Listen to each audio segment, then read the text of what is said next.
BRS Congress పై Bandi Sanjay fire అయ్యారు. నన్ను ఓడించేందుకు BRS Congress ఒకటయ్యాయని, Congress ఇచ్చిన హామీలు అమలు చేయడం లేదని మండిపడ్డారు. ఇక రైతుల గురించి ధాన్యం కొనుగోలు చేయడం లేదని బండి సంజయ్ అన్నారు.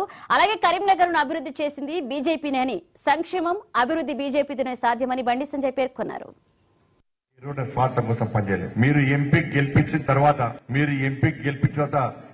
గెలిపించిన బండి సంజయ్ ఏ రోజు రెస్ట్ తీసుకోలేన, తిండి తిప్పలు మాని నిద్రాహారం లేకుండా ఇలా కుటుంబాన్ని పక్క పెట్టి ఇలా తెలంగాణ రాష్ట్రంలో భారతీయ జనతా పార్టీ సర్కార్ రావడానికి, నరేంద్ర మోడీ రాజ్యం తెలంగాణ రాష్ట్రంలో రావడానికి, ఈ గడీల రాజ్యం, ఈ దుర్మార్గపు కేసీఆర్ కుటుంబ రాజ్యం ఈ తెలంగాణ నుంచి పారదోలని చెప్పి ఒక కసితో పనిచేసిన వ్యక్తి మీరు గెలిపించిన బండి సంజయ్.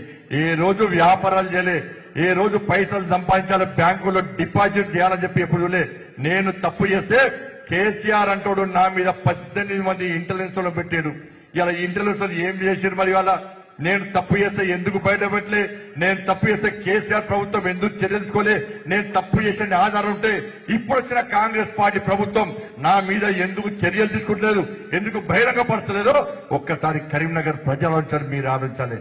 పాదయాత్ర చేస్తున్నా, 150 పాదయాత్ర చేస్తున్నా, 1600 కిలోమీటర్లు నాకు గుండెలో స్టెంట్ ఉన్నా కూడా 150 రోజుల పాటు 1600 కిలోమీటర్లు పాదయాత్ర రైతుల కోసం పనిచేస్తున్నా. కొనుగోలు కేంద్రాలు పోతే ఇది బీఆర్ఎస్ పార్టీ గుండాలు పోలీసులు కలిసి రైతుల మీద మా మీద రాళ్ల దాడి చేసి 18 వాహనాలు ధ్వంసం చేసి రైతుల తలకలు పడినాయి, కార్యకర్తల తలకలు పడినాయి అన్న కేసులు నా మీదేనాయి. ఇక్కడ ఇద్దరు మాజీ ఎంపీలు ఏ రోజైనా రైతుల కోసం కొట్టాడిరా? స్పష్టం చేయండి వాళ్ళ